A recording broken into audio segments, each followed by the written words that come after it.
as you're gearing up to step back into your normal life, if you haven't already done that, I thought I'd just give you 5 quick little triggers, just reminders that are so simple, but these are the 5 things that I personally did when I first got kicked out of my house. Some of you know the story. My mom was a very powerful woman.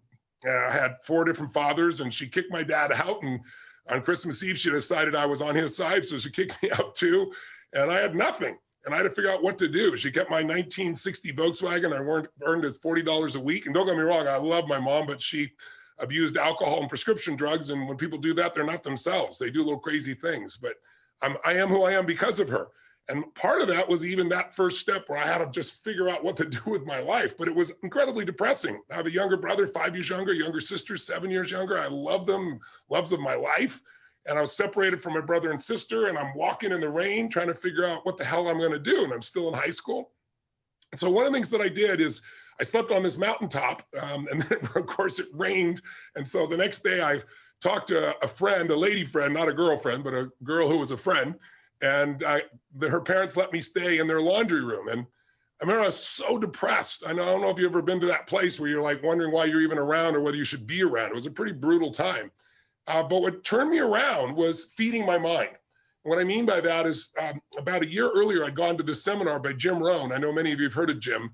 He's no longer alive, passed some years ago, but he was a mentor of mine. And I went to a seminar with 17. And in the seminar, he really talked about the importance of feeding your mind. And you've got to feed it because otherwise things come at you. And so I remember I took the little bit of change I had left in my pocket and I got on a bus. And I drove, they drove me anyway on the bus for about, I don't know, it's about an hour's away from where I was because I'd been to this place once before, had this amazing bookstore. And I figured I'll go in there and I'll just read a bunch of books while I'm in there because they can't afford any. And then I picked up a book called The Magic of Believing by Claude M. Bristol.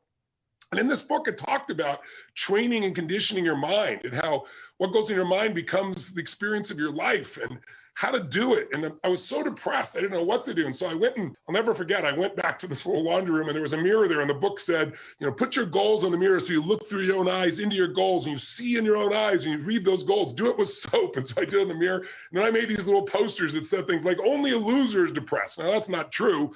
But I felt like I'm not a loser, and that was the leverage I had, right? I can't be depressed if the losers are depressed. And so I just try to work on everything. But gradually I started turning my life around, and I did 5 things, and I did them again. I got to tell you, multiple times in my life when I hit really bad places, when I was told I had a tumor in my brain and that, I might die, when I buried all 4 of my fathers over the course of a year and a half and my mother. Those are rough times. They start to shift you. When 2008 happened and looked like everything was going under.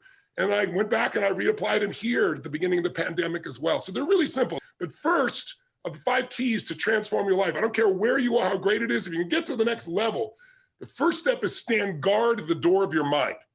And I got that from my teacher, Jim Rohn. I remember he came to me one day and I was really frustrated. I was saying, I'm working so hard and nothing's really working and I don't understand it. And I was super frustrated. And remember, he came to me and he said, Tony, he said, listen to me. He said, tell me what are you reading? He said, tell me who you're talking to. He said, tell me who you're surrounding yourself with. And I said, well, I'm mostly isolated by myself. And I said, but I'm so frustrated. He goes, listen to me. He said, answer this question for me. He said, what happens in the world if, let's say, your worst enemy comes by and drops sugar in your coffee? And I said, well, you don't have sweet coffee. He said, well, what if your best friend, even by accident, drops 1 drop of strychnine? What if it's your brother, your sister, your mother, your father, somebody you love, accidentally drops 1 drop of strychnine? I said, well, then you'd be dead. He goes, that's right. So remember, life is both sugar and strychnine, so watch your coffee. And what he really meant was stand guard at the door of your mind. Because today, we live in a world where the media, they're not bad people, they're good people, but they're companies. And they got to take care of their shareholders. And the only way they win is by getting your eyeballs. And the only way to get your eyeballs in a world where there's so much information is to startle you. The news is not designed to educate you or inform you. You know that. That's why it says, drinking water may kill you, film at 11. Anything that grabs you. And so we're living in a culture of so much fear. So if you're going to take your life back, you got to take and do a limited amount of that media and be able to pursue it, not let it pursue you. Today, most people, in order to get your attention, we all know what they do. It's called clickbait. Let me create a headline that'll grab you. It doesn't matter if the content is even real news or not. A lot of times the headline isn't really what the whole story is. but it pulls you in. There's whole groups of people whose entire life is designing algorithms and language to make you stay online more so they can make more money, but it isn't necessarily to your advantage. So what Jim Rohn used to say to me is, he said, Tony, this is your new daily practice. Because this is what I really want to get to you guys here is, if you want to keep momentum, if you've joined me for those few days there, the 5, 6 days or 7, I guess we did for the challenge, or you went immersion with me as well, the key is to get momentum and keep momentum. If you work your tail off to get momentum going and then you drop it, oh my God, you got to start all over again. And so the way you do that is you have a daily practice. It's not like, years ago I went to a seminar by Jim Rohn and then my life was perfect. It's like I kept immersing myself in all these things, but I also made sure each day I was making some form of progress. And if you want to know what makes people happy, write down progress equals happiness. Think about it. You can achieve everything in the world and still go, is this all there is? You can achieve something and be excited, but for how long? The only way you stay happy and excited is to keep growing. Progress is everything. If you're making progress on your body, progress in your mind, progress in your emotion, you're going to feel happy. When you get there, you feel excited, but again, for how long? A year? No. 6 months, 3 months, 3 weeks, 3 days, 3 hours? Because we're not made to just sit and, be successful. We're made to grow. We're made to, then as we grow, we have something to give. So step one is, let's see if you can put a little system of standing guard at your mind. And Jim Rohn said to me back then, the number one thing you have to do is read 30 minutes a day. So never less than 20 minutes. And I'm not talking about what comes to your phone. I'm not talking about clickbait. I mean a book. I mean something that you pursue. Great ideas are never going to interrupt you. They have to be pursued.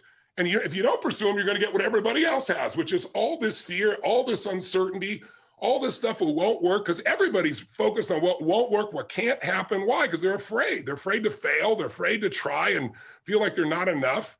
So you got to stand guard of that mind by feeding your mind. Jim Rohn used to say to me, success leaves clues.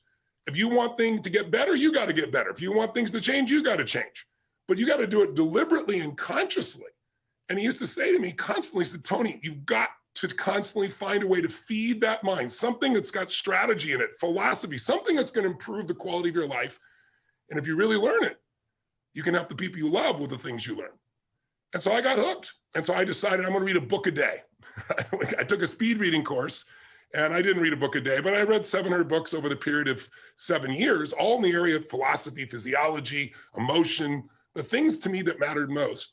And what I really try to do is each day try to use something I learned, not just read, not just let my learning lead to knowledge. Jim used to say, if you let your learning lead to knowledge, you become a fool. If you let your learning lead to action, that's when your life changes. So I started being aware of who was saying what I was taking in. Jim used to say, success leaves clues. If someone's successful, they're not lucky. They're doing something different than you. Figure out what they're doing different. And he said, the first thing is find out what they're reading. He said, I remember he said to me something funny. He said, find out what poor people read and don't read it. And when he said poor, he didn't just mean financially poor. He meant people that were unhappy, people that had no sense of meaning in their life, people that were financially strapped because they weren't managing to add value to other people, people that found themselves not taking care of their relationships, their body. Poor isn't just money. Wealth isn't just money. It's emotional, spiritual, everything. He said, so find out what successful people do, what wealthy people read, what happy people read, and read that. Feed your mind. So step number one is every single day, you got to do something and feed your mind. And if you do that, if you just made that habit, say even 5 days a week, I swear to you, it'll change your life. But again, not what comes to you, what you pursue, something that has real value, a strategy that can change the game for your business or your life, a philosophy that can make you more fulfilled or happy, a way to make a difference for the people you love. That's a daily sought out practice for me. Started when I was 17, I'm now 61. That's why I have the privilege to be able to work with so many people. But most importantly, I've applied these things to me. So I have the life that I want. I don't have a life that I'm promoting to other people. So that's number one. What's number two, real fast? If you really feed your mind every day, feed and strengthen your mind with a 30-minute practice. And by the way, I started out reading all the time, but then I realized I was in my car all the time in those days. And I was like, I'm going to turn this to a university on wheels. And I'm old enough to remember cassette tapes, and probably most of you don't even know what the hell I'm talking about. Not reel to reel, but little cassette tapes. We didn't have where you could put 10,000 songs in your phone or go to YouTube and have a million different videos you can watch over and over again. And the value for me on that, quite honestly, was that I had to pay for this stuff, so I had to value it and really use it. Like when you part with a certain amount of money, and in those days, 6 cassettes, 6 1-hour cassettes. And a couple workbooks was like $300. It was like the standard offer. And I remember I went down to this place called Knight Education, Knight like with a sword, and a shield, Knight. And it was this Jewish man, beautiful man named Mario that I became friends with. I was a little 17-year-old kid, my little pot belly. I was fat. And I drove all the way down downtown LA, be about in those days like an hour and 20-minute drive. And my little old Volkswagen with no reverse, park on the hill so it wouldn't, so I could get out. And I got to be friends with this man, and he had collected, this is how old it was, all these albums of some of the great motivational speakers and psychologists and psychiatrists and business people. And then gradually those things got to actually to cassette tapes. And so he had all these things, and I'd say, like, what's the most valuable thing? He said, well, what do you want to work on? I said, well, my body and my emotions and my mind and my spirit. He was like, you want everything. And he'd say, okay, let's start with this one. And I'd take $300. I was making $40 a week as a janitor. So this is literally the money I'd saved, and I'd absorb it. And I'd be like, I can't afford this. And I'd be like, well, I can't afford not to. Because unless I get these answers, I'll still not be able to pay my basic bills. I'll still be struggling. So that was one of the smart things. I invested in myself. And so I'd go down there, and because I invested $300 in 6 tapes, I remember Jim Rohn said, repetition is the mother of skill. You hear something once and you kind of understand it. Hear it again, you kind of feel, you hear it enough. He said, listen to stuff every day. Until pretty soon, the things I was hearing in my head were these new thoughts from brilliant people instead of the old thoughts that were basically whatever I'd been around before. And it changed my life. It started to shift me because I fed my mind. But then number 2, you got to every day feed and strengthen your body. And you got to do something, even in the middle of COVID, if it's still there, even if it's lockdown, because if you don't take care of your body, it affects your mind, doesn't it? I mean, think about this. What is it that screws up everybody's life? Fear is the number one thing that keeps people from doing what's necessary. And anger and rage, while it can mobilize us, if it becomes part of your life on a regular basis, it destroys it. So how do you balance that out? Well, fear, anger, they're both physical, aren't they? Think about, what do you feel like if you're really, ever been so afraid that your throat got really dry, or you feel this feeling in your gut, right? That's physical. Courage is also physical. Again, courage does not mean you're not afraid. Courage means you're afraid, but you do it anyway, right? It's a way of being in your body. So one of the things that I started doing early on is understanding, and those of you who spent 4 days with me, day and night, because we did it, and it's in your body still, how to change the way you feel instantly by a radical change in your body. And so I really want to recommend you do something at least 5 days a week. First thing when you wake up in the morning, it doesn't have to be an hour workout, even 30 minutes. It can be something as little as 5 or 10 minutes. There is not a day when I wake up, I've shared with some of you this already. First thing I do, I go outside, and if I'm lucky enough to be at one of my homes anyway, I have homes in different parts of the world because I've traveled the world and done this. So I'm very fortunate, but I have a cold plunge I've installed in everyone, 56 degrees. Am I home in Sun Valley, Idaho? I don't have a cold plunge. I don't need it. I walk through the snow in the winter, or in the summer, I walk through the grass, and I get in the river. And literally, the river is usually about 39 to 42 degrees, to give you an idea. Every cell in your body is moved. The blood rushes through everything, right?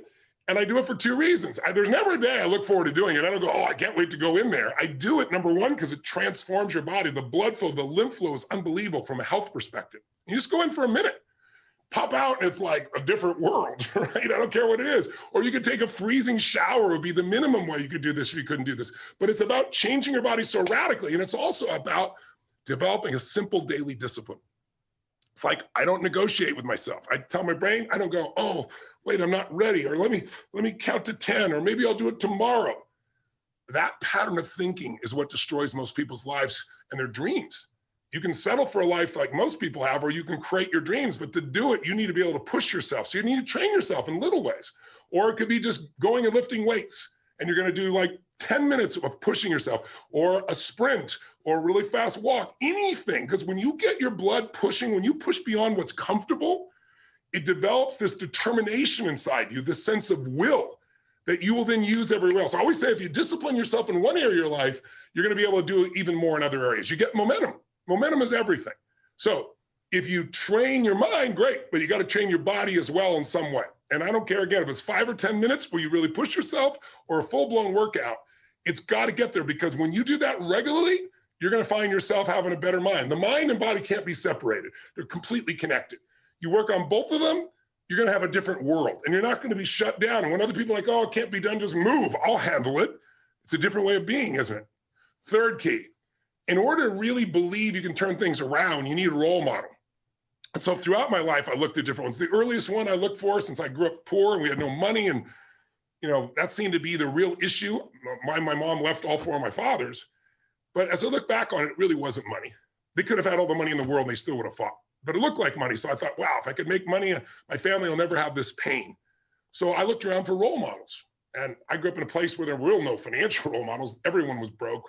We didn't have money for food. It's why I provide 100 million meals a year through Feeding America for the last 6 years. By the way, we're up to 700 million meals now. I said we'd feed 1 billion in 10 years. We're a year ahead. We're going to hit it. But the bottom line is it comes because I had nothing. And I found, it's like, who also started with nothing like me and then turned it around and grew, and who comes from humble beginnings. And I saw, Sir John Templeton. Some of you may have heard of him. Brilliant man. First billionaire investor. Started with nothing. And the way he did it is he saved money and he invested during the darkest times.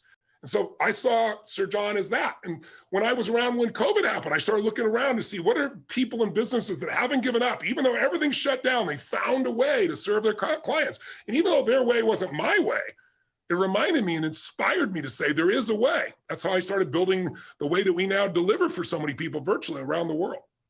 So find a role model and get a plan. So number one, feed and strengthen your mind every day, 30 minutes a day. To me now, audio is even better because I can do it while I'm running. I can do it while I'm working out. I can do it while I'm cleaning the house. I can do it in my car.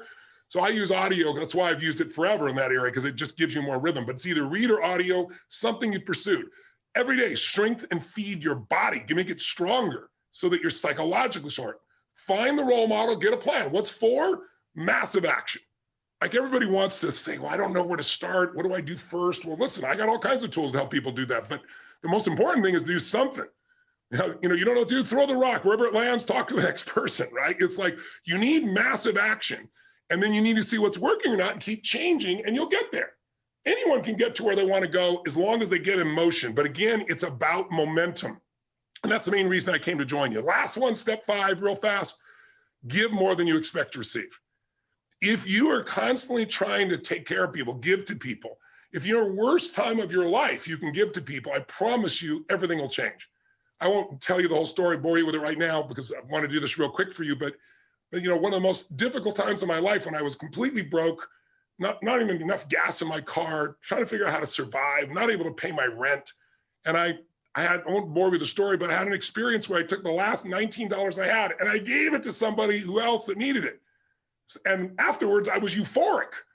It made no sense, but it was the first time in my life when, people say, I got to get beyond scarcity. You never get beyond scarcity. You got to start beyond scarcity. You got to declare. You got to take the last seed you got and plant them.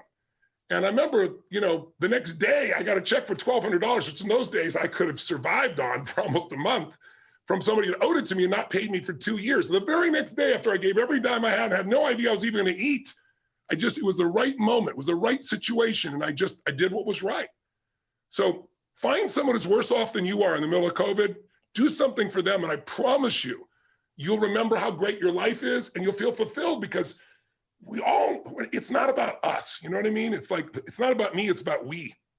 And the more you can get connected to either people you love or even strangers and do things, not for brownie points, just because it's right, somehow inside your own soul, your own spirit, you remember that problems are not permanent. Only your soul's permanent. And you remember that I'm made for more than just solving this stupid little problem. It lifts the human spirit. So those 5 keys, I really encourage you to consider as you're dealing with COVID or coming out of it here to maximize.